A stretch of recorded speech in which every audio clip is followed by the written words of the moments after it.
I was very abusive in my addiction. I hit my mom. Those memories are probably most painful to me. But I've had a lot of years to make it up. Yeah. And there's probably things I do need to plow through when it comes to that, because she didn't deserve it. Let's be honest about recovery. The rewards, the challenges. Let's talk about our failures. We are flawed people, after all. Let's challenge the stigmas that weigh us down. Because while most of us are looked at, Few of us are seen. Let's talk about addiction. And how Christ overcomes our weaknesses. Because we are loved. because we are loved. Because we are loved. We are loved. We are Because loved. we are loved.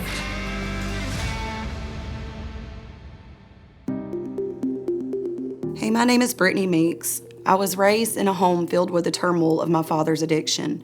I was also the victim of childhood sexual abuse and rape. I was first introduced to drugs at ages 12 and 13. I was instantly hooked in a desperate attempt to escape the effects of childhood trauma. Jesus radically saved my life and broke the chains of addiction off of me in 2008. Today I am married, working as a nurse and a high school teacher, and actively in ministry. Hey there, and welcome back to Jesus Loves Addicts. Today I'm really excited.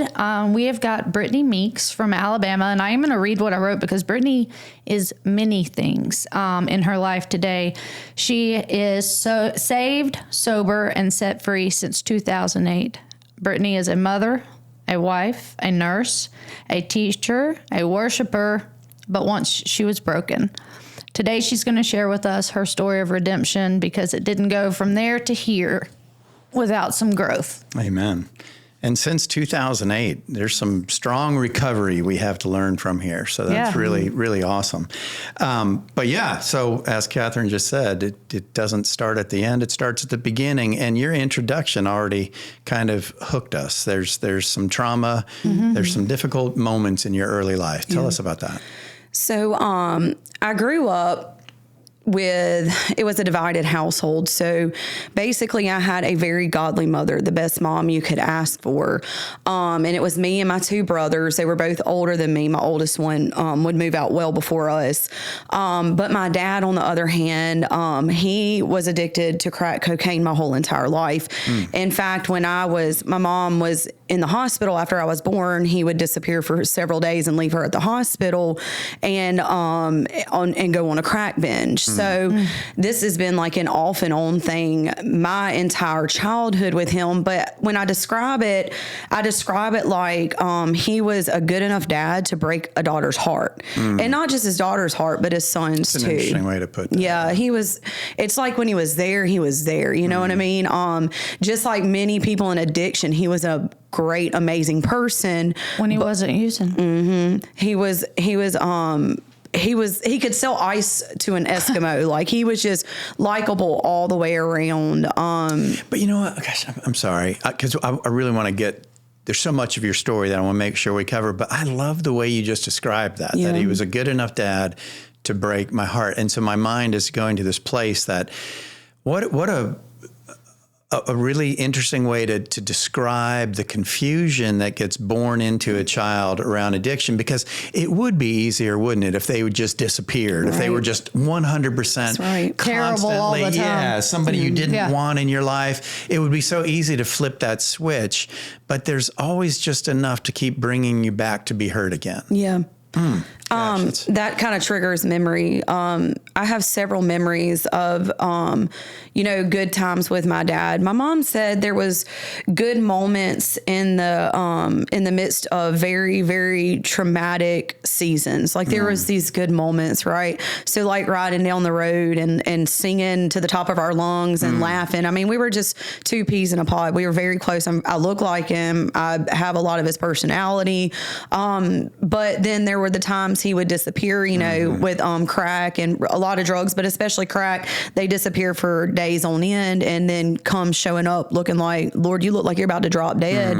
And as a little kid growing up with that, it scared me because he looked hurt. We had just got through 3 days of him being missing, my mama crying, we're upset. We really don't know how to process it. And then when he would come home, that innocent child would sit on the end of his bed and say, would cry cry with him. He'd be crying. I'd be crying. We've all been there. Anybody in addiction, like we truly are remorseful. We don't mean to, right? Yeah. But I would just sit on the end of his bed crying, like begging him, don't do it again. And I promise I won't do it again.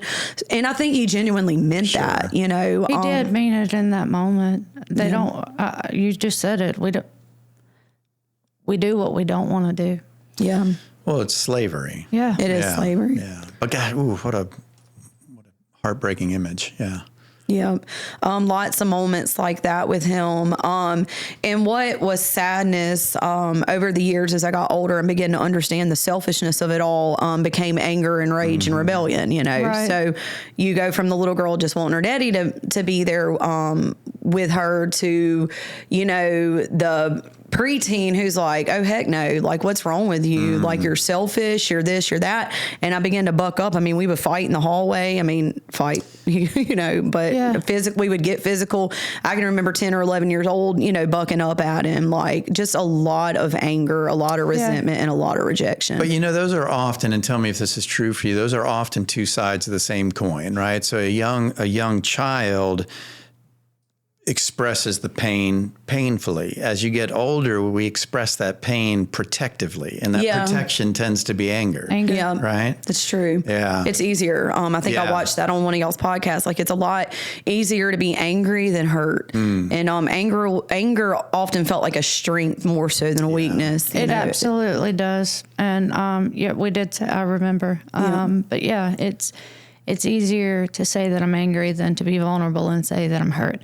And in your case, one of the things that, just thinking about the little girl doing the same thing over and over again, perpetual grief. Yeah. At the same time, I can't imagine that, wondering, is he going to make it home this time? Grieving time that you didn't get with him. Yeah. It's a lot. It can be a lot. In my adulthood, it even comes more to surface, and I'm grateful for the healing that God provides, because it's like He does it in layers, you know. And it's been a real process getting through. My dad. So we would go through years of this. My mom, again, she is like a saint. She's always been there. She raised us in church to know the truth, and she wanted to give her marriage a shot, you know, did not believe in divorce except for under extreme circumstances of things like infidelity and abuse and that sort of thing. But, so she fought. I mean, we left when I was young. Before about 5 years old, we would go stay with my grandparents. I can remember being 5 years old and my mom was crying, and I'm like, why are you crying? Like, I didn't know what was going on. And, you know, then she stayed gone from him for a little while then, and then came back to him. And we would stay from ages about 6 to 13 years old, and things just spiraled, man. It's like he went from trying to hide things to being pretty bold in the end. Like, I think we could all feel it coming to a close. My mama had a mentor she reached out to who showed her that this drug abuse was basically very comparable to having an affair. And I think we all know that if you're out using and you're gone for nights at a time, you're most likely having an affair. You know, I mean, it goes hand in hand. But at 13 years old is whenever we would lose my dad altogether to addiction as far as being part of our family. So to kind of rewind, during all this, what little bit of security I would have had left as a child, my mom was always my secure spot. In fact, I've had to be very careful to not make her my source. And they told me about that in Teen Challenge. Like, your mom is not your source. And it always felt like she was, because she's the only constant that I ever had. Was consistent. Yeah. So, so growing up with all that going on in my family, I began to, started getting sexually abused by a family member at 8 years old. And like most, I didn't say anything about it. So I feel like whatever sanity I had left was gone. Yeah, it was just ripped from me. Was this person, if you don't mind me asking, was this person in the home, or just somebody you were left with at times? Well, it was another family member. So it was people very close to us that I would go to on a regular basis that lived right up the road. So yeah, it was very shattering, because the wife, without disclosing who they are, the wife was somebody I was very close to as a family member. So it ruined that relationship as well. So I didn't say anything for many years, just like most people don't. Right. The shame, the shame, the dirty feeling, you know. When I go and minister in the rehabs and stuff, and I talk to women who've been through this, like sexual abuse is like, I mean, it is one of the main identity stealers that they were. And that's what happened to me. Like whatever. That's exactly what it is. It's an identity. It steals your identity. And I think, I feel like part of it is, it's the shame not being able to speak up, but it's also not being able to fill in the blank of what happens if we do speak up. And since that's unknown, I'd rather not risk it. Yep. Well, you know, and it's such a powerful force, as you put, to strip your identity. It's why cults and gangs use it, right? It completely rips away. Yeah. So, how, and I know I'm jumping ahead here, but how long did you hang on to that secret before you were able to share it? So, all right. So it started when I was 8 years old and I didn't say anything. Well, and I really didn't have a safe place to say anything. I mean, everything was so chaotic, man. My mama would have been my safest place, but I mean, we were just dealing with so much of the turmoil of my dad. There was never really even a safe place to speak up. Yeah. When I turned 13 years old, my father, we had to leave him indefinitely, and we went and moved in with my grandparents. And another element to that is that the son of my sexual abuser played on some of my addictive personality. I'll buy you cigarettes. I'll give you some pills. We can smoke some weed. And he lured me in and took me back to the house that was abandoned and raped me there.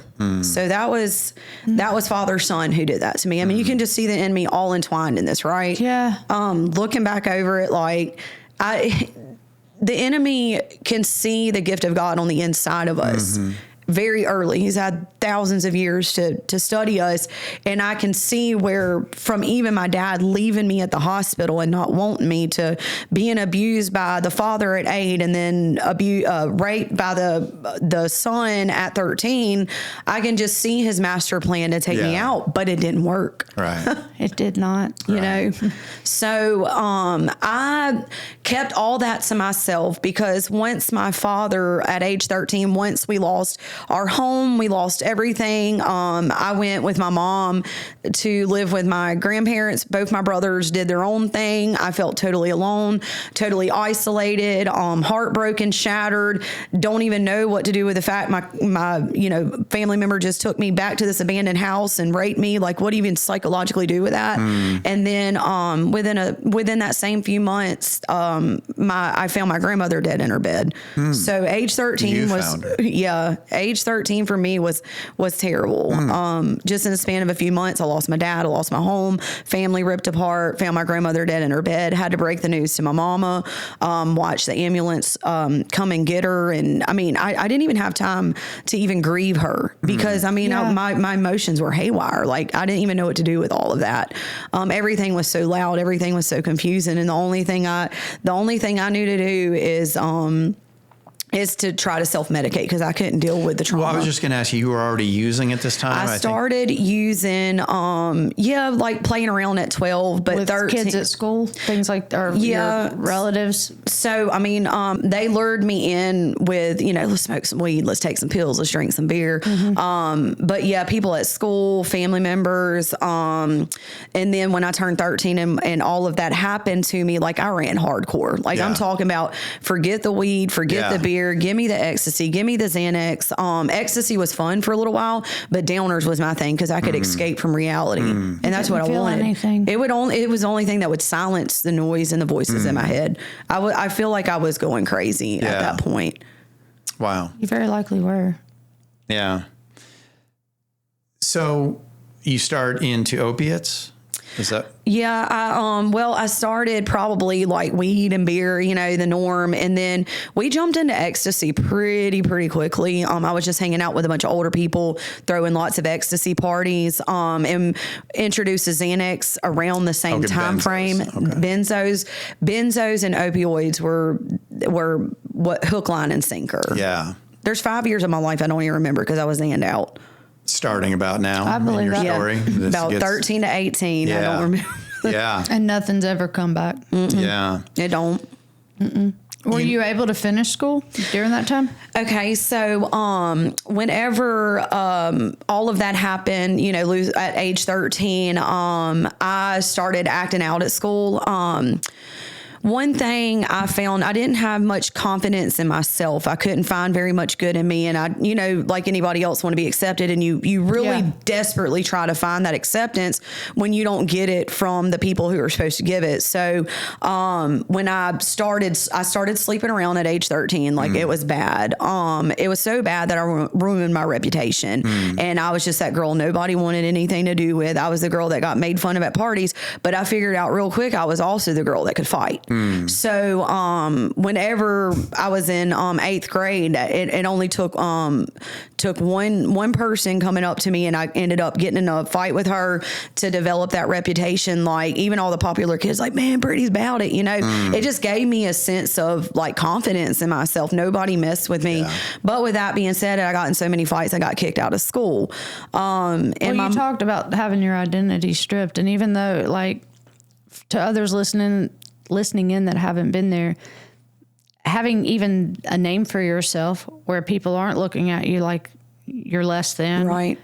It is an identity. It's a false one. Yeah. But it's absolutely an identity. And if I don't know who I am anywhere else, I don't know where I fit. It's true. I'll take whatever I can get because at least you see me. Yep. Well, street cred becomes your identity, And right? it does. Because we have no deeper form of it. Yeah. And that's exactly what happened. I got into so many fights. I would fight girls. I'd fight guys. I'd fight teachers. I did not care. Like, I mean, you were angry. Yeah, very, very much. There's one emotion I can remember the first time I was sexually abused. I remember it was the family member did what they did, and I walked out the next morning and I just reared back and I kicked his dog. And the Lord has showed me since then that is where a lot of the rage was birthed. Between rage and fear. I've carried a lot of fear with me even into my Christian walk, unfortunately.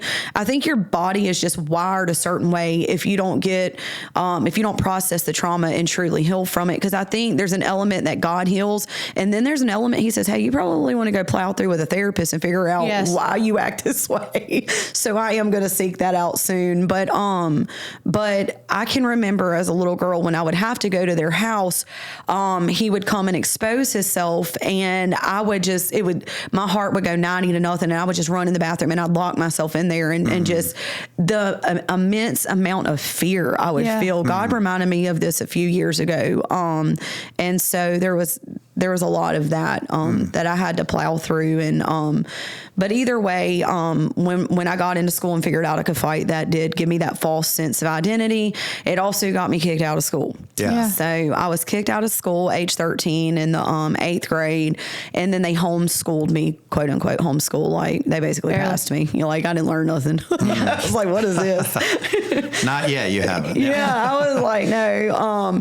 And then I just dive deeper and deeper into my addiction. The first rehab attempt that I went to, I was 13 years old. In fact, when my mama found out I was doing drugs, my dad, she even brought him back into the picture. We were trying to help him, and he went to stay at the Wings of Life while I went to stay at Bradford. So I went to Bradford. Of course, I didn't want to be there. I probably learned about some new drugs. I wanted to try those too. And ended up coming back home, and age 14, I tried to get back in school in the 9th grade. Again, fights, more fights, throwing book bags at principals. Well, the fighting is more profound than maybe we're giving, because you were fighting an enemy that wasn't just standing in front of you. I mean, you were fighting ghosts in your head, the shame, all that. I mean, what an outlet. Unfortunately, that's a really good visual, though. Yeah. It was a lot. And what's crazy, it was drawn out of me. I didn't just go into school fighting. It was drawn out of me. I had somebody come up and bully me, and she made the mistake of putting her hands on me, and she, You lost it. Yeah. But it's funny because I've been saved. I actually went through Teen Challenge from 2007 to 2008. And it's funny because when I got saved, it's like the Lord took that from me. Like I probably couldn't fight nobody, but I got whooped. So he took that completely from me. Like even if I had to fight, I wouldn't like it. Like I love people. Like I'm mushy. I'm all the things. Like I am not hard at all. Yeah. Well, not and you towards weren't. people. I don't even think you were then. I think it's what you had to be in that moment. But the way you said that, that the enemy drew that out of you, like put those people, like puppet masters, absolutely to keep you where it worked for him. Yeah, you're right. It's a miracle that I'm standing because my addiction, it didn't go into adulthood. It stopped about 18 years old. But what I did in those years from ages 12 to 18 was so dangerous, man. Like you got this young, fearless little kid, like who thinks can't nothing bad happen to them. I can remember jumping in a strange men's car and just riding. I would mix Xanax and methadone and beer. And like, you would just put all these concoctions together that now I'm a nurse now. And people are dying. People are dying daily from it. People are dying. Can I ask you a question about that? Because you described that as fearlessness, and for sure that's how it plays out. Mm-hmm. But was there also an element of, and I don't mean this the way it's going to sound, carelessness? In other words, I don't care if what happens, right? That's was there kind of almost a parasuicidal thing going on where it's not, I'm actively trying to kill myself, but I don't care if I live or die? Carelessness is probably a better word because I was full of fear. Like that's why Xanax was my best friend, and ecstasy got to the point I couldn't do it because I'd be having a paranoid attack. I couldn't do the uppers.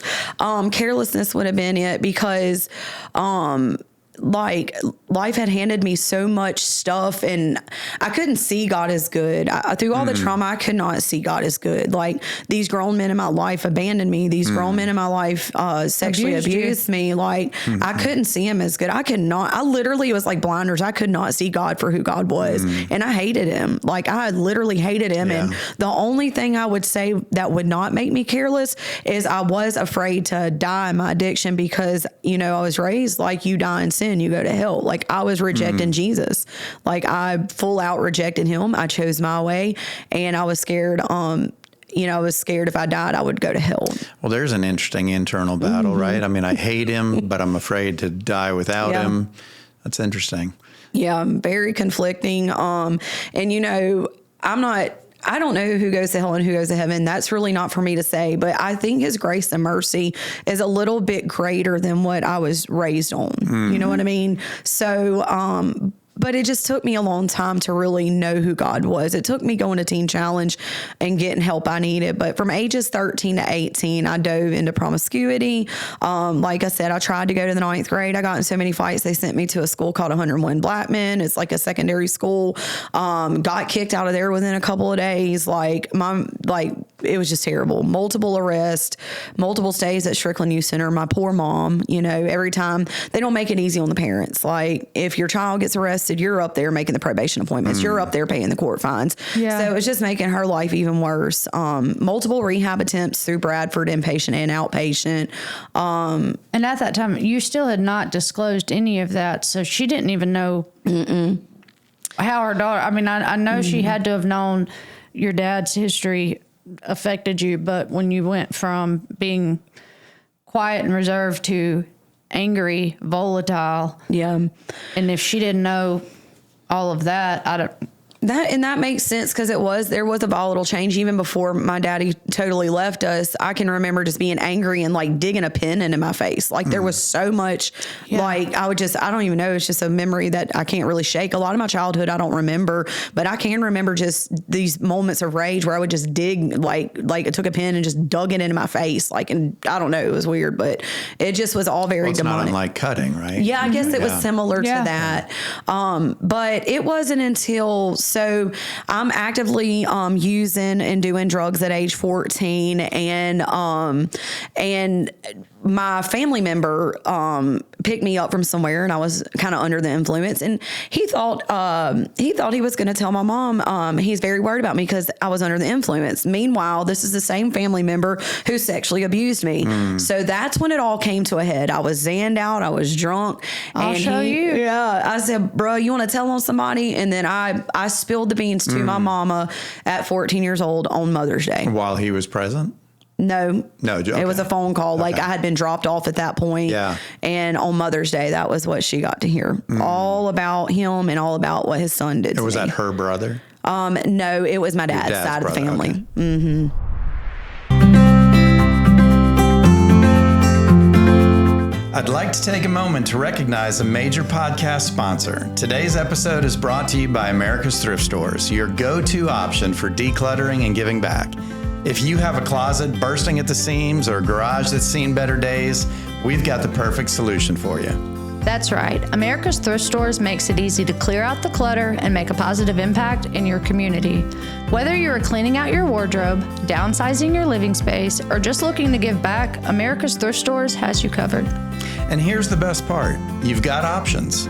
Schedule a hassle-free home pickup, drop off your items at one of their convenient donation sites, or swing by an America's Thrift Store to donate in person. No matter which way you choose, you're making a difference. Absolutely. Every donation you make to America's Thrift Stores directly benefits charities in your area, such as the Home of Grace and other fantastic organizations dedicated to helping those in need. For example, donations made to America's Thrift Stores in southern Mississippi help the Home of Grace provide support and assistance to individuals facing drug and alcohol addiction.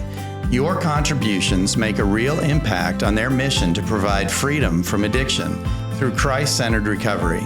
So not only are you decluttering your life, but you're also helping build a stronger and more supportive community. It's truly a double blessing. So what are you waiting for? Clean out that closet, clear out that garage, and make a positive difference in your community by donating to America's Thrift Stores. Visit America's Thrift Stores online to schedule a home pickup, locate a donation site near you, or get directions to one of their store locations. America's Thrift Stores, where giving back never goes out of style.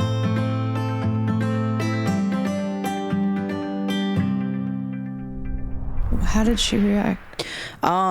Mortified. I mean, Sure. I feel like as much trauma as I went through, she went through just as much. Yeah. You know, in the blink of an eye, she lost her husband of 25 years, her home, everything. And then in 3 months, her mom, who's her best friend, really her only friend, found dead in her bed. And then her daughter gone haywire. I was very abusive in my addiction. I hit my mom. Those memories are probably most painful to me. But I've had a lot of years to make it up. Yeah. And there's probably things I do need to plow through when it comes to that because she didn't deserve it.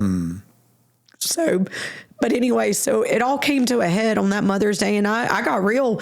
And my mama responded, you know, she took a minute, she reeled back, and then we immediately started the report process. Took me down to the Child Advocacy Center, had me give the report, and because they could tell that it was true, it went on to the grand jury, right? So by the time it got to the grand jury, so much had happened. I'd been kicked out of school, sent to a secondary school, kicked out of it, running rampant in my addiction. And then I got pregnant at 14 years old by a 26-year-old that I met at the drug man's house. So I was big and pregnant at age 15 by the time it made it to the grand jury. And I walked in there into the grand jury to give my testimony. And I guess the DA or whoever that is that I speak with, I sat down. I just remember how, like, I went from like bold, like bowed at Brittany to like, I just shrunk in that room. I'll never forget it. I couldn't get out of there fast enough. I had all these people staring at me. I think I did somewhat give a little bit of the testimony. But I told them I didn't want to proceed. And so you can imagine like this big pregnant 15-year-old coming in here with all the signs of this did really happen to just, I couldn't follow through with it. The person who raped me, the son, was making threats towards me and my family, and he was crazy, so I wasn't going to test that, and I dropped it. Yeah, so I was scared. I remember at 13, 14, 15, having this big window, and I was so scared, like, to even go to sleep at night, because I was scared he might come in and try to kill us. So in the aftermath of that, dropping it, I mean, and this is just, you know, I'm curious. I mean, were there protective measures that you were able to enact? Because I'm assuming they're still in your orbit. I mean, so like not being around that family, so they would not pursue you that way, but I never reported They were just it. opportunists, as most sexual abusers are. So by you staying away, that created enough protection for you in the aftermath? I was a little worried about the son because he's crazy. But no, I think God just shielded us. Yeah, I think amen. God supernaturally just kept us safe. Okay. You know, there's some boundaries the Lord won't let the enemy cross, and I think that might have been one of them. So I know I'm jumping ahead here, and you don't have to tell the story if it is, but I'm curious, is there a place in your pursuit of recovery from 18 on where have you gone through the work of forgiveness there? Yeah. So, that's a hard one, right? Well, you know, with the teen challenge being a year long, it gives ample opportunity. I know it's not a long time, but it's longer than 3 months. So it gives a lot more time to, okay, let's get them sober. Let's deal with this, you know, the foundational part. Yeah. And then once we reached like that 6 to 9 month, that's when we really started plowing. I went through something called Committed to Freedom, and it was an intense, so you've heard of it. Mm-hmm. It was like an intense, like going through the sexual abuse and all that, and asking the hard questions and talking about the hard stuff and exposing the secrets where shame's hidden. You know, I mean, it was a whole process. As far as forgiveness is concerned, I'm not bitter towards any of that. I wouldn't have chosen that, and I'm healed, but at the same time, you bear the scars, you bear the effects of trauma, whether you're set free or not, in my opinion. I think there's a deeper level of healing, but I might always walk with a limp, but that's all right, because it keeps me at the desperate place. It keeps me closer to God, you know. Do you feel like you have forgiven them? Oh yeah, was that for a part sure. of your journey? Yeah, I had to forgive them. It's probably a little easier. They still make me feel like they kind of disgust me, but I do forgive them, and I almost have compassion. Like, dude, man, you know, that's sad that you're that way. You know, what happened to you to make you that way? Well, that's what I was fixing to ask. Does that make you go to a place like an awareness of what happened to you to make you do this? No, I don't have to allow you. Forgiveness doesn't equal the reconciliation. I don't ever have to allow you access to my life, to my family's lives. Correct. To offer the forgiveness wasn't for them anyway. It wasn't forgiveness. I set you free so I can be free. Yeah. It has nothing to do with them. That's right. And I want to highlight the sentence you just said, because that's about where I was going to. Forgiveness and reconciliation are two very different processes, and they don't have to coexist. You know, forgiveness, the aftermath of forgiveness might be really, really strong and healthy boundaries in which you never see that person again. Yeah. And sometimes it may include reconciliation, but reconciliation is not mandated after forgiveness. It's just, that's an entirely separate process. But let me ask you this, because by the way, I love the way you tell your story. You can see that you are on a different foundation today, right? Yeah. Because you understand that God saved you from this, and you're not speaking from a place of brokenness, darkness, still. Right? Well, despair. We're always broken, but that healing. So I know that the minute I even asked you, have you forgiven them? Somebody out there who may have experienced sexual abuse, maybe in a position of it right now, gets mad at that question. And I understand that, right? Somebody out there though says, well, how could you ask her to even forgive them? You know, they don't understand that process. You being somebody who's done it, can you talk about the importance of being able to forgive an offender who, by the way, doesn't deserve our forgiveness, right? Yeah. I'll first of all say that you can't do it in your own strength. It takes the power of the Holy Spirit. So in my opinion, to truly forgive, you need to be saved, sanctified, filled with the Holy Spirit, because it is truly supernatural. Yeah. Like, I can't even really put like a process or it's just a choice not to be angry anymore. Yes, that was wrong. Yes, that caused some issues, but it's not going to control me. It's not going to make me a victim. And at the end of the day, but I don't know. I just don't feel mad. I don't feel mad or angry about it anymore. I mean, it sucks that it happened, but I would just tell them, like, sometimes, like, and say you are saved and you got the Holy Spirit to help you through this process, I would just tell them every time the thought comes up, to acknowledge, hey, this was really difficult. This really caused some major destruction. But God, I give this to you because I know you can bring healing, and just choose not to be angry, to say, I'm not going to stew on this. I'm not going to let this and I'm not going to let this cripple me. Like, there is victory over it. Thank you for using that line. I'm not going to let this cripple me. And that's exactly what resentment does, right? So Kathryn just used the term that we do it to free ourselves. And that's so true, because if you hang on to that resentment, and I know this is going to sound odd, but you almost become your own perpetrator at that point. You are offending yourself under that energy, under that destructive, resentful energy. So forgiveness really does free you. And I love the way you put it. I'm not going to let that cripple me.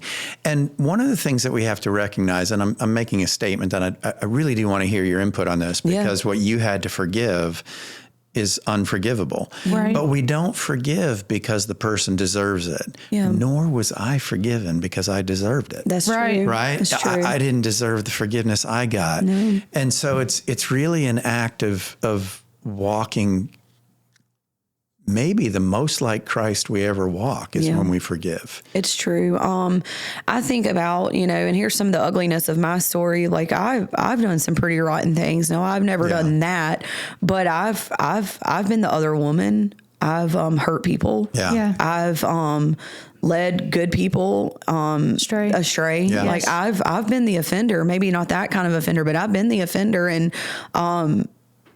and I didn't deserve it. And the reason why is because hurt people. Like, I was jacked up, and there obviously something happened with them to make them do that. I don't know. It just seems it's pretty behind me. I mean, I'm sure there's some things I could still plow through with it. But I don't know. I don't lose sleep at night over it. Yeah. Amen. Right. I love the forgiveness part, but and I wrote it, I've forgiven, I am free from that. I may always walk with a limp. I won't forget it. Yeah. But that limp is absolutely being used for the glory of God. And it is. And without a doubt, and Paul's got a thorn. Well, and you recognize that limp. And I love that you put it that way. Yeah. God brought me to the story of Jacob, and that's what he had to do to get him away from self-sufficiency. He had to learn to lean. He leaned on his staff, and we have to lean on the Lord. And this life I would have never chosen in a million years. In fact, my whole life I was desperate for normalcy. I was like, dude, can I just be normal like all the other little girls? That is, yeah, whatever that is. And I never felt like the other girls. I never felt like them. I always felt different. I always felt less. In the church we went to, they were full of love, but it was people who had more money, nicer cars, nicer clothes. Their family wasn't falling apart like ours. Like, I just never felt like the other little girls. So there was this constant comparison. There was this constant, Lord, I just want normalcy.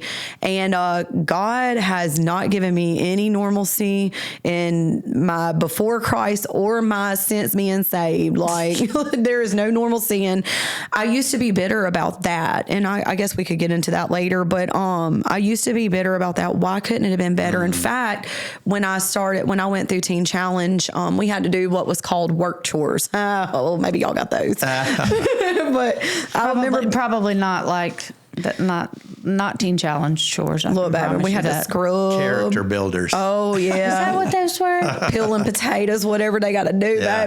They had me on yard duty, and I was out there with that rake. And baby, with every rake, that rebellion was coming down. I don't have to do this. I'm going to go home. I'm going to leave. This ain't helping nobody. Yeah. So I remember, though, like, the Holy Spirit, like, he will just meet you where you are, right? Yes. So I was raking those leaves and just little by little just thinking about how hard things had been for me, thinking about the sexual abuse, thinking about my dad, thinking about, everything I did to myself and what that cost me. And I remember throwing the rake down and looking up to heaven and saying, God, how could you give me such a horrible life? How could you let these things happen to me? And I told him, I said, I'm mad at you. I said, but I know deep down it's not your fault. And quote unquote, I said, I forgive you. Forgive you for allowing this to happen to me. So that was a pivotal moment for me to let go of the bitterness of all my childhood stuff. Now I still had to plow through some things, but since coming to Christ, he's let me have a really hard walk as well. And it took me many years to really get rid of the bitterness of that. So that's good. Was that the moment for you? Like, was that the aha moment for you? Is this where that relationship between you and he changes? Yeah. 100%. 100%. I can remember it started there. I said, Lord, I forgive you. I'm not going to blame you anymore. And deep down, I know it's not your fault. I know that you didn't do those things. I made bad choices. My dad made bad choices. My family made bad choices. These things are not your fault. And we live in a fallen world. So when these things happen, it's due to self-will. It's not due to God being some uncaring God in the sky who doesn't care. I mean, there is self-will. And with every choice is a consequence, you know. But I remember it started there, and then we would have chapel services. And I would go into these chapel services, and I remember Pastor Steve Bursey was my leader at Teen Challenge in Pascagoula, and he'd come in there and he would just be crying these alligator genuine tears and praising the Lord, living God, you've been so good to me. And I remember looking at him, and I remember looking at some of them girls that had been there longer than me who got it. And I crawled up behind a chair and got fetal position, and I just held my knees and I said, Lord, I don't love you. I don't love you because I don't know you. I want to know you, and I want to love you. And those things I think were pretty close together during that stay. And that was the pivotal moment. Wow. Baby, set me ablaze. Sent me everywhere. I've been doing this, I think 18 or 19 years this year. And I haven't stopped. Yeah. Not perfect, but repentant. Stopped sharing your testimony? Or stopped any of it. Stopped falling in love with Jesus. Stopped serving people, all the things, it's just gotten richer and better over the years. So. Well, we missed something though. So you're in Teen Challenge at how old? 18. 18. And so you were pregnant at 15. And pregnant then at 15. What, from 15? You didn't choose to pursue, because I don't want to miss anything that we can touch on. Yeah. So from 50, you don't pursue the legal. Where do you go from there? You're pregnant from 15 to 18. How do we get to Teen Challenge? Yes. Where's what happened? So, my mama tried some therapy, but I wasn't studying them therapists. Okay. I just wanted to get high. I got pregnant, and I did drugs for half of my pregnancy. I really wanted to have an abortion because I didn't want to quit partying. And my mom prayed heaven down and started showing me all these pictures of your baby is this big and your baby is that big. And she went to war for me, right? And she went to war for my son. And she knew that if I would have had an abortion, that would have been the end of me. I don't think I would have made it out alive. You wouldn't. I just don't think I would have. And you know that now. I do. My son slowed me down just enough to save my life. So I did drugs for half of my pregnancy, and I got placed on house arrest. So during the last half of my pregnancy, I was on house arrest, and that's about the time that I had to go and face the grand jury, and I dropped the charges and told him I didn't want to pursue anything. And then I had my son, didn't do good for very long. I think the day, just a week or so after we got out of the hospital, I did ice for the first time and freaked all the way out. I've made some major mistakes as a parent in every single way. I won't repeat some of it because it's so long ago and I don't want to incriminate myself, but just things that addicts do, right? So just years of more addiction. There was probably more of a conviction there after I had my kid. And I think that did pump the brakes a little bit to keep me from ODing and dying. Cause they're dropping hot flies around you the longer you're doing drugs. I remember one of the little girls at 13 years old was drinking with her one day, and the next she done got in a wreck and died. Just people dropping hot flies. I know it's a miracle I'm alive. I can recall the Lord saving my life. I was behind the wheel driving Xanax and hardcore liquor. And I remember looking down and sobering up for a split second to look and see that I was going the wrong way down Highway 90 at 85 miles per hour. And the Lord said, get out of the driver's seat. This is all because of the prayers of my mom, and the prayers of, there was 3 little ladies. So if people who ever think that their little prayer meetings ain't hitting on nothing or whatever, because the devil would like us to think that, or we're just 3 people. And what do we all do? Yeah. And these ladies would call out my name every Tuesday. And I am convinced that I'm alive because of the little 3 ladies who met on a Tuesday to pray and my mama. So God kept me alive. I would get multiple arrests from ages 13 to 18. I stayed in rehabs and stuff like that. My last arrest, I was 17 years old and about to turn 18, and I stood before the judge at Strickland, and they basically were like, they made me think that I was court ordered, but I don't know that I wasn't, but they sure made me think I was. It wasn't until like a few months into Teen Challenge, my mom was like, I didn't want to tell you this, but it could have been after. You're not even court ordered. You would have walked. Hey, why you gonna tell me that? Yeah. I'm gonna want to leave. Yeah. But yeah, so what got me there was knowing I was about to be 18, and if I kept going down the road I was going to have an adult record. And there was part of me like, I didn't want that. I wanted a future, and it's hard to get one. It ain't impossible. I've seen testimony after testimony, but it makes it a little more difficult whenever you got felonies and all these things trying to get a good job, but God can do anything. Yeah. But so one of the things in my addiction that I struggled with big time was demonic warfare. I'm just going to get real with you. I don't know. But I was tormented in my dreams and in my mind with demonic nightmares so severe that they put me on Seroquel to help me sleep. They put me on like antipsychotics. They put me on all this stuff, all these diagnoses and things. But I was scared to take the Seroquel because it would make me sleep longer and harder.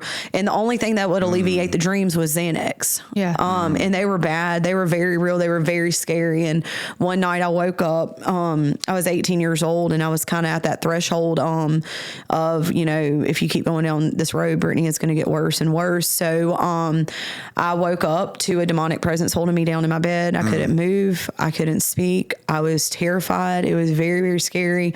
All I could do in my mind, in the church that I grew up in church, so I knew some of the truth. And I knew if I could get the name of Jesus out of my mouth, that demonic presence would have to flee. Yeah. So for what felt like forever, God finally opened my mouth and I said, Jesus. And that presence let me go. And another presence ushered in, which was the presence of the Holy Spirit. But it wasn't like this mushy, ooey gooey, like, oh, God is love, which God is love. But it wasn't that. It was a reprimand. It was a warning that God told me, Brittany, if you're at a crossroads and if you keep going this way, you're going to die. You're going to die physically, spiritually. But if you choose my way, if you choose my way with all your heart and give yourself fully to me, I will bless you beyond what you can ask, think, or imagine.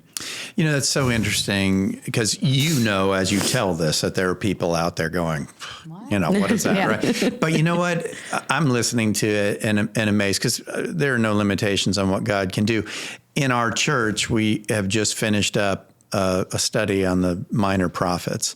And the way you just described that is exactly what the prophets to Israel always did. Hey, what you're doing, it doesn't end well for you. If you keep doing it, it doesn't. The way you just described the message of the Holy Spirit to you was exactly the prophetic outline of what all the prophets did for Israel, right? Yeah. So it falls right in line with God's communication to us. Look, you're not on a great path. There's hope for you if you turn, right? Yeah. So I love that. That just really speaks truth to me. Mm-hmm. So this is it for you, this visit to Teen Challenge. Yep. So after that encounter, I started banging down the doors, any doors I could get. I'm banging on the wings of life, and that just wasn't the place that I was supposed to go to. Went to the Home of Grace for an interview, and they couldn't take me because I was on antipsychotics. I said, well, I don't need a man. Look, they're like, no. But, and these are all places I serve and love with all my heart. Like Home of Grace. I'm actually going to the Home of Grace tonight to do chapel over in Pritchard or whatever. 8 Mile. 8 Mile, there we go. And so, but those just weren't the places for me. And I was getting weary because I knew I needed to do it then while I had a made up mind and a willingness. I had never been willing before, not for real. Did you know that if you didn't get in that you would change your mind? Yeah. I knew I'd change my mind. I knew it was urgent. And Teen Challenge, one of my aunts on my mama's side, she said, have you heard of this place? And she helped kind of pay the fee to get in and all the things. And then they worked with me because we didn't have money. Yeah. I mean, I know y'all run into that too. Every ministry does. That's why donations are so important. People's donations literally saved my life. Literally saved my life. So that's awesome though. Whew, so I love that. We talked a little bit before we started, and I know one of the things you want to cover and that I would love to hear more about, because we don't really get a lot of time to dedicate to this sometimes. But and there's a lot for you to cover here, right? Because since 2008, you've been sober. And I often say it, that once we get sober, once we come to Christ, that doesn't mean life becomes a bowl of cherries, right? Mm-hmm. We still have struggles. Can you talk about what your life has looked like since recovery, since being in recovery, and as a Christian?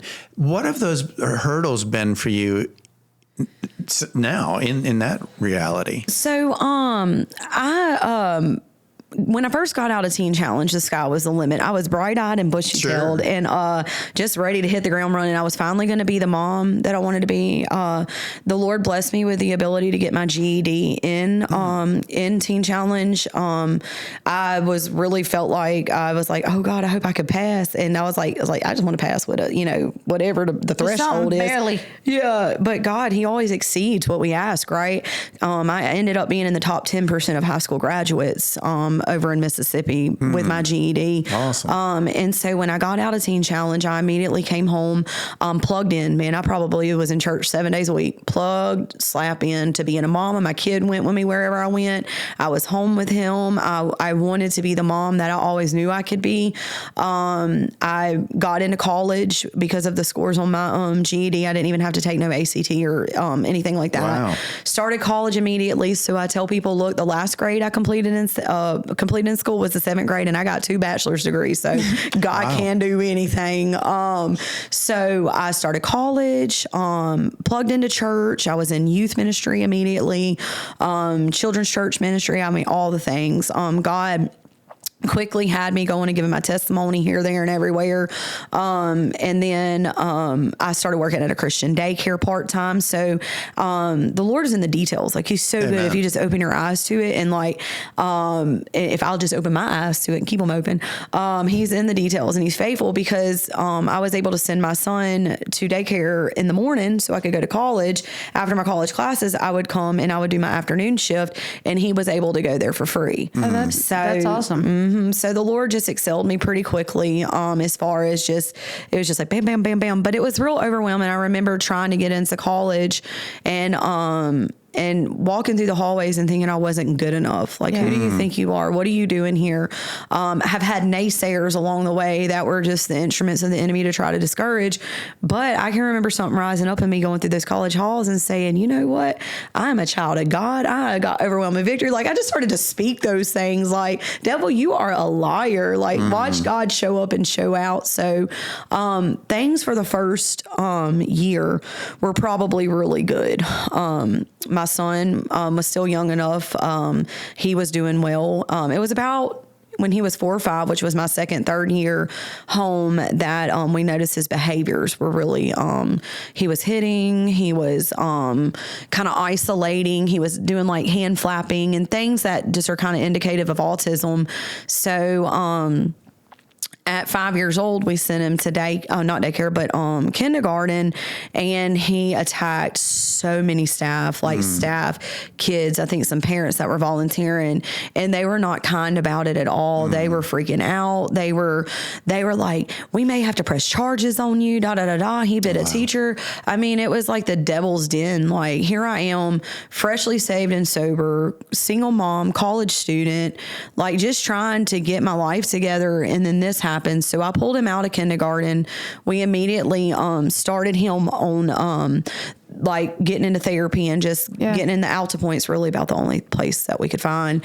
And he got diagnosed with autism at about 5-6 years old. And it was devastating. And it would start the years of some very, very hard years.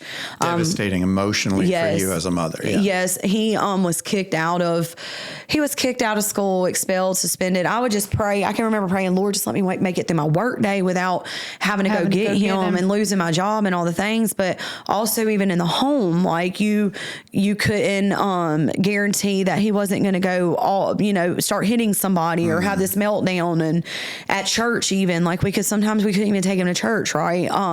So just years of that as a single mom. And then the Lord blessed me with a husband in 2013 when Landon was 8. And I was fixing to walk into that blessed season, right? Like, dude, this is going to be great. This is my dream come true. And my son's behaviors amped up so bad that we had to have him hospitalized in the psych ward at 8 or 9, 4 times in the span of 6 months. And what that looks like is you have to send them away for 2 weeks. They level out their meds, but it's also phone calls of, Miss Meeks, we just have to let you know your son started doing this. We had to give him a knockout shot and seclude him and restrain him. And the way that they did it is they would restrain him on the floor, and he would have bruising like on his collarbone, all over his little body. And then he would come home bruises and, all this stuff. And, they would let us visit him while he was in there, and he would just cry, I want to come home. You're watching all these other kids going through the same thing, these other parents. I mean, it's just real, real heavy.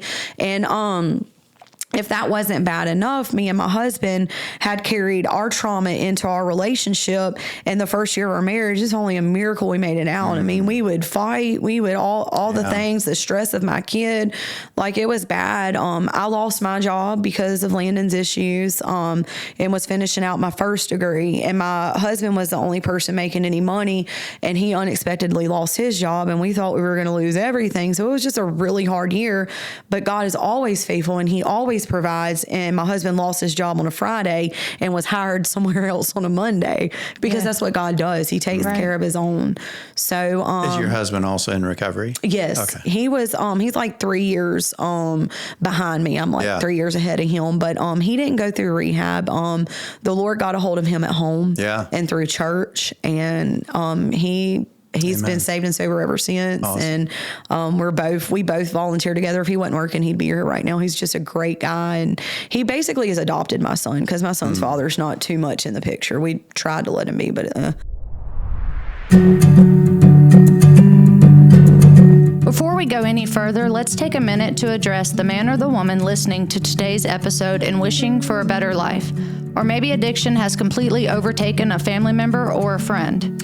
You are not alone. As you may know, the Jesus Loves Addicts podcast is produced by the Home of Grace, a Christ-centered addiction recovery program in South Mississippi with over 60 years of experience. The Home of Grace has residential programs ranging from 30 days to 12 months. With 2 separate campuses for men and women, they are fully staffed with caring individuals who want nothing more than to guide you to a life of recovery. Services include individual and group counseling, marriage and family counseling, classes, workshops, GED, and workforce training, all grounded in biblical principles. And because of donations from the community, the cost of the program is incredibly affordable.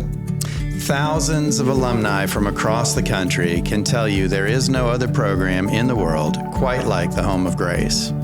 If you want to start a new path to recovery, don't wait. Speak with an admission specialist today. Visit homeofgrace.org or call 833-55-GRACE to talk with someone. That's 833-55-GRACE. Call the Home of Grace today.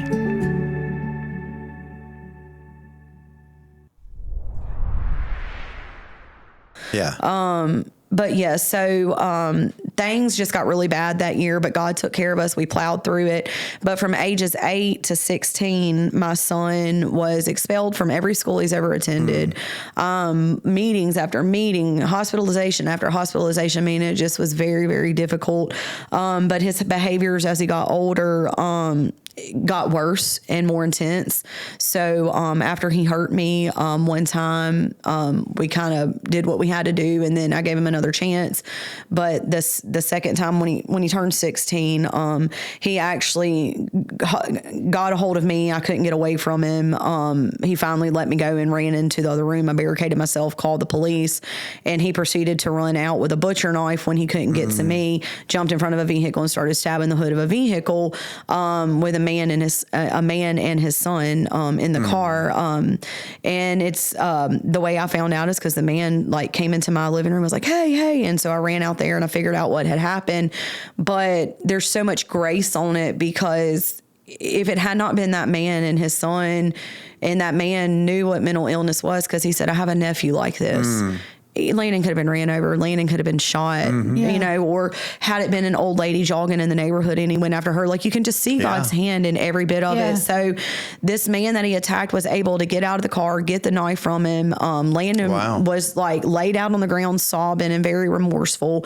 And he started saying things like, I hate myself. I'm an evil boy. And that man, the same man whose car he jumped on, looked at him and said, you don't say that about yourself. You're not. And he started speaking into my kid. I'm like, oh my God, like you can just see God's hand even in the most tragic moments. And it's really, really special. But that did lead me to having to call an ambulance, have him hospitalized, and go on down to Strickland Youth Center and surrender my rights to DHR. This is many years of going through this. It's going on year 11 that when all this happened.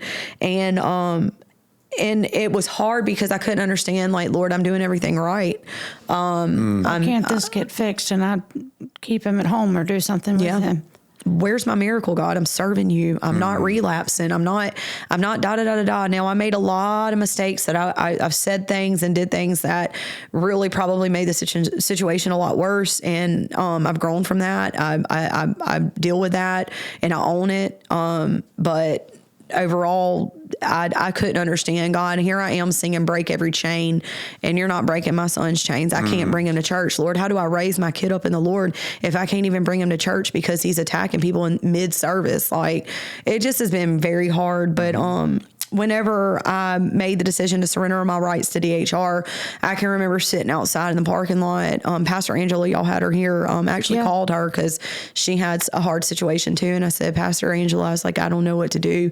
Am I going to be judged for this? Like, is God disappointed in me? Am I going to be in trouble? Am I making the right choice? And she taught me through, prayed with me and all the things. And even the court staff were like saying words of faith to me and treat me with like all this kindness, which never happens in the court. And I did. I surrendered my rights.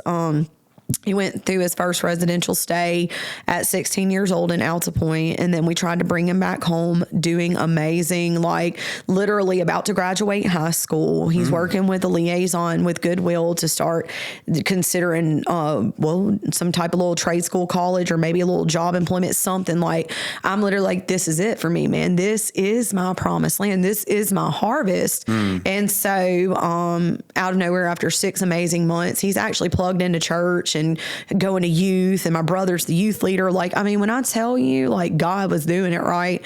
But then all of a sudden he had a major attack at one of the new people at church. And I was in Tampa at the time. And I just remember that crushing weight of, here we are again. Yeah. Like, this is truly. And I was so mad at the Lord. I was so mad. And I remember just gritting my teeth in the car and looking at God. I said, God, I can't even look at you right now. And this is me saved and sober and all the things. I said, I can't look at you right now. I said, but Lord, don't let me go. I said, I know I'm pushing away, but don't let me go because I won't make it without you. And so I wanted to hightail it and get on a plane and take off and go back to Mobile. And my friend Erica Bird's like, no, Brittany, what good is that going to do? Just let Wesley handle it. You need to be here. So I reeled it in and I went to service over at the river in Tampa. And God has such a sense of humor and a way of testing you, right? And I remember one of the first songs I walked into that next morning was, I'm blessed, my family is blessed, my children are blessed. And I'm like, my kid's literally sitting in a psych ward. And he's, God, I wouldn't get up at first. I was like, and the Lord said, get up and sing these words. And I literally had to force myself to get out of that seat and start saying, I'm blessed in the midst of so much brokenness, so much. It was just such an act of faith. And that whole weekend, God just poured into me. And if I rewinded back to So when I had to surrender my rights when he was 16, I was sitting in Strickland Youth Center parking lot. That's back when COVID was still kind of going on. So you had to sit in the parking lot and wait your turn. And I remember turning on my radio, and 3 times the Lord sent the message of Naomi, Ruth and Naomi. Never really knew much about Naomi because the focus is usually on Ruth. And 3 times he sent this story to me about Naomi and how much she had lost. And whenever she got to that breaking point of losing her kids, that she said, don't even call me Naomi, call me Mara, because Naomi means pleasant one and Mara means bitter. So she gave her God-given identity. I'm not pleasant, Lord. I'm not, that's not who I am. Call me Mara. I'm bitter. And the Lord, instead of being like all lovey-dovey to me in that moment, he was warning me, Brittany, don't let this make you bitter. Yeah. So and you didn't. Can I ask how things are? How he's doing today? So, this has been the biggest faith walk. So back a couple of years ago, the Lord sent me to an encounter, a women's encounter, and he showed me that I had been bitter my whole walk, jealous of everybody else. You know, me and my husband can't have children and they're popping out babies left and right, bitter of my situation, jealous and just wanting somebody else's life and not my own. He showed me these things and I didn't even fully realize it. It wasn't until my friend looked at me and said, it breaks my heart, Brittany, that you want to be somebody else. That you want somebody else's life. She said, it just breaks my heart. And like, that was the weekend of that I told you about the church service and him being rehospitalized. And in that moment, I wanted to get ticked off at her and be like, that's so harsh, but it's what I needed. She was right. And it set me on the trajectory of healing I wouldn't have gotten otherwise. So I started to own it. I am jealous. Lord, I am asking you to give me somebody else's situation. God, I am asking you for something and that is not your will for me. So Lord, help me with that. And I got real with him. And at that encounter, I even got rebaptized. It was symbolic for me because I had given my heart to Jesus all those years ago. And I'd really given my life, but I'd never fully surrendered my will. I've always tried my whole Christian walk, if I could pitch a big enough fit and make God feel sorry enough for me, that he would change my situation. But that's not his will for me. So about 2 years ago, I was finally able to thank God. I said, God, thank you. Thank you for this life. Wow. Thank you for what I've been through in my past, man. Thank you for my kid. What an honor. What an honor. You know, it's hard. I wouldn't trade being Landon's mom for anything. It's special and it's sacred. And so at that encounter, he told me, Brittany, back in 2007, you gave me your heart and you gave me your life, but you never gave me your will. So I laid it down. And for the first time, I was not bitter anymore. And I could truly say, thank you for this life. And, the Holy Spirit will show you these things. I was in my house one day fasting, right before Landon came back home, and I'll get to that. And I remember just listening to worship and cleaning up, and I was fasting and I was praying, and I began to think about all the pain and everything I'd been through. I said, God, this has been so incredibly hard. But then my spirit man said, thank you, Lord. Thank you. It hasn't been easy. Thank you for the hardship. Thank you for the trial. Thank you for all of this, because I know you. I know God. When I tell you I know him, I could have never known him if it hadn't have been through these desperate seasons. I know him. Through loving Landon. Yeah. So he's revealed himself in all these places, and he showed me parts of his character and parts of who he is, and I know him. And he told me, Brittany, that's special and sacred and irreplaceable. And the anointing that he's allowed me to operate in is, there's no words for it, but it can't come without the crushing. So I've been crushed my whole Christian walk. I don't know that I've ever thought of turning away, because I love him so much. And it's like Peter said, when all those people were offended, when he started to preach the hard stuff, and all those people were offended, and it said a great multitude turned away and left. And he looked at the disciples and he said, y'all want to go too? And Peter said, where else are we going to go? Yeah. Literally, where else are we going to go? And so it's hard, and sometimes in my flesh I feel like I can't do it, and I know I can't, the spirit, but and I wouldn't choosing it. If Lord said, could you have this or you can have that, I'm like, give me the easy one, because hey, I want to know you and it be easy, right? Right. So, but that's just not how it works in the kingdom, and I'm grateful for that. My son did have to go back to another residential stay. And then after that, he had to go to a 3-month group home. And so from ages 16 to 19, that was our life. And it wasn't an easy life. I can remember being at work, getting phone calls like, hey, we had to move your son, because his roommate sexually molested him, so we have to move him, and there's nothing I can do. Like, oh my God, seriously? Or, hey, Miss Meeks, your son is in isolation because there's some things happening at the facility, and several boys jumped on him and beat him up pretty bad, and so we got him in isolation. Like, just all these moments of like crushing hard stuff. You're a mom, but you can't go and fix anything. Yeah. And you can't be a mom in that moment, but a mom prays. And you never stopped doing that. That's the one. You're here because your mom prayed. I'm here. My mom prayed. Your mom is still praying too. His mom's like our biggest fan. Like, she commented, I love her. I haven't even met her in person, but that's what you did. You didn't sit still. I think that in those moments, the enemy wants us to feel helpless. Yeah. But how do we war? Yeah. We war on our knees. That's our most powerful weapon that we have. And that's not something that anyone gets to take. We give it away. Yeah. We say, well, I can't do this, or there's nothing I can do. That's the biggest lie. That's the truth. Yep. You're right. That's a lie. That's so true. And prayer and fasting, because sometimes I'll say things like, well, all I can do is pray, but it's literally like should be your go-to. Yeah. Prayer and fasting, man, should be your go-to. Well, I guess I'll go pray. Yeah. No, I'm going to go pray about this before I move, before I say anything, and getting to a place where I'm okay. And it's okay if they don't understand what I mean.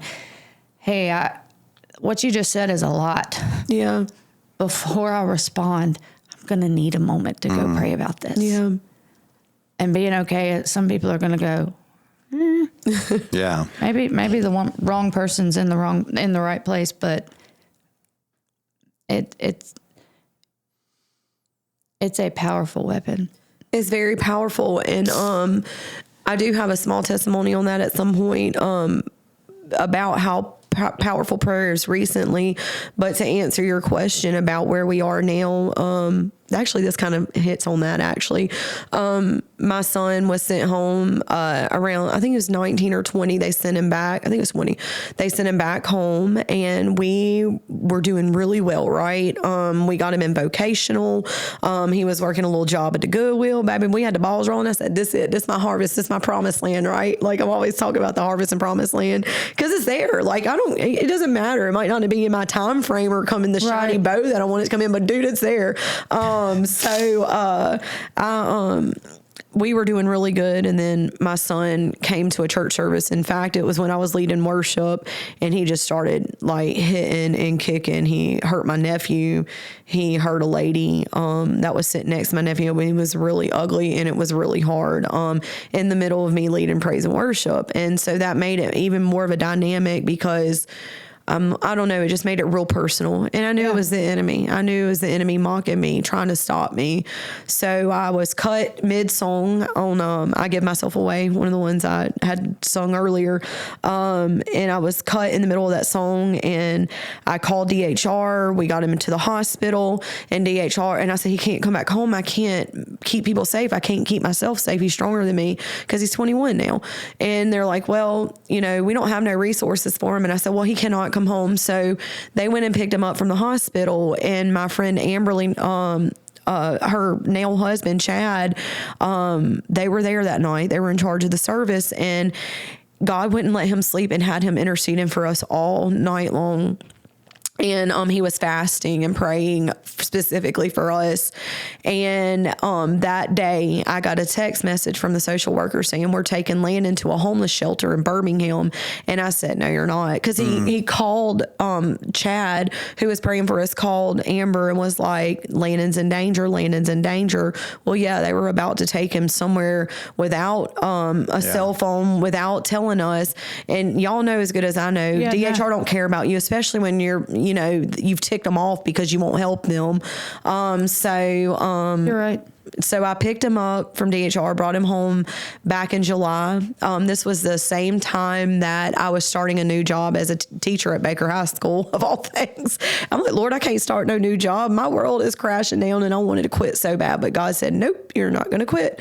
And what one of the things we lost with DHR is his Medicaid expired without warning. And the day his Medicaid expired was the day my school insurance kicked in. God always has you covered, man. Like, so it's very powerful, but yeah, so now we have been a year of just waiting on the Lord, praying, proclaiming, and I was really scared to bring him back home. I'm not going to lie.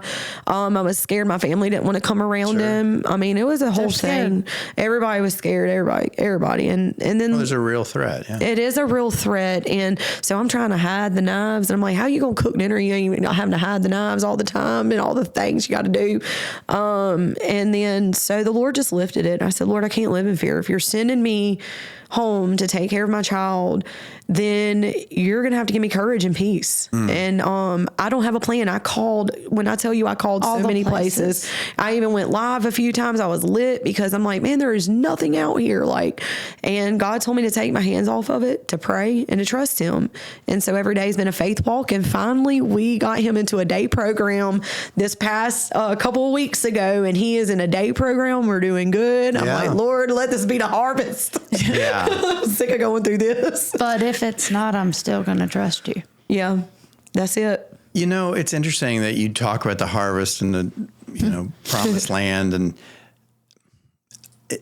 really we don't get that until heaven, right? This side of heaven is a battlefield. I mean, it is a battlefield. And that's what I love about, thank you so much for telling this part of the story. Like I said, we never get that much time. And sometimes I think we leave this misunderstanding that, we're trying to tell you that once you do this, everything's okay. Good. But it's, we still live in a fallen world. We still live in a spiritual battleground. And becoming a Christian does not eliminate challenges from your life. What it does is it invites God into them. That's the benefit, right? Is that you ally with God, but you still need strength, and we still are on mission, right? This side of heaven is purposeful, not always pleasureful. That part is waiting for us in the promised land of heaven, ultimate, right? Yes. So, man, I just, as you were talking about this, I'm going to date myself here. There was an old Christian singer called Margaret Becker, and she had a song, I don't remember the title of it, but it's probably what I'm about to say, because the chorus of it said this: God's not afraid of your honesty. He can heal your heart if you speak honestly. Oh, wow. And I love your communication with God. Some people may not understand it, but what an amazing statement of faith, that conversation that you had with him where, I'm mad at you, but please don't let me go. Yeah.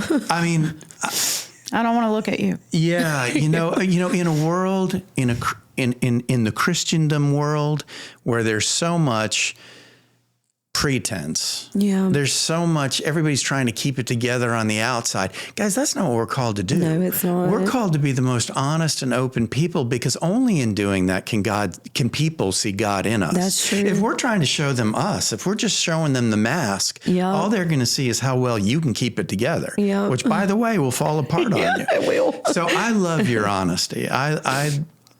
I think you have spoken and demonstrated more about real faith today in telling your story than anything. Yeah. I want to tag on that, because one thing that kept coming when you just real faith, because if people only see the good and then they give their lives to Christ and they don't have someone telling them what this really looks like, that it is war. Yeah.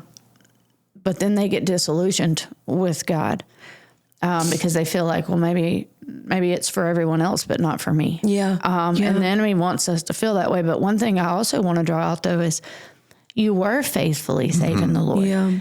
You did everything that you were told to do, get plugged in. And how many years did you faithfully serve, lead worship, do all these things, and even you didn't realize there was something else you hadn't given up yet? Yes. And it comes, like you said, the healing comes in layers. It does. And if we knew everything in that moment, that our recovery walk, that our faith walk, that being a wife, being a mother, being a father, being a husband, being a counselor, all of these things would cost us, none of us would be able to do it because that's too much. And he shows us just enough. That's why it's a lamp and not a floodlight. Yeah. Because I don't need to know. I trust that he can see. I need to just keep here. And I love that you were honest enough to say, "Oh, I was bitter." Very. But you didn't know that. No. And thank God for those people that tell us what we need to hear. Yes. And not what feels good. But how many years into that? And that's the thing. It's a lot. Like, Yeah. A lot. But that's the process. And I think that's what you speak to. That's the process of sanctification, right? Yes. Once we come to the Lord, wonderful. Yeah. That just means the seed has been planted. Yeah. And then the rest of our life is sanctification. Yes. It's learning it. It's going through those moments, step by step, getting closer to more deeply understanding who he is, deepening our relationship with him. Yeah. Wow. Brittany, thank you so much. We haven't ended this just yet, and I want to thank you ahead of time. The people will know what I'm about to talk about here. But I'm just going to say one thing really quick. I loved how you said this. You said God is in the details. Yeah. I love that because it's, in the secular world, there's a common saying that the devil's in the details. Yeah, right? there he is. But both are true. Yeah. Guys, the details is where you'll see both, right? We need to be careful. So I love that, right? And honestly, I'm going to keep my comments that quick. What I am going to do is kind of boast on Brittany for a minute. So she is a part of a worship band, and it is called Breakthrough Worship Band. You can find, they're on Facebook. It's break-through. Through is spelled THRU. Break-THRU Worship Band. I encourage you to go check it out. Yeah. And we got a little taste of it before we started, and I'm so grateful that she was willing to take on this challenge. I asked her if she would close us out with, something that speaks to her, a song that she sings, a little bit of a chorus. And so thank you, guys. I will say this ahead of time. We love you. More importantly, Jesus loves you, but we're going to end on this beautiful note. Thank you. Keep this here. Yeah. Or if you need to push it back, whatever you need to do with that mic. She's got some chords. I give myself away. I give myself away so you can use me. My life is not my own. To you I belong. I give myself to you. So here I am to worship. Here I am to bow down. Here I am to say that you're my God. You're altogether lovely, altogether worthy, altogether wonderful to me.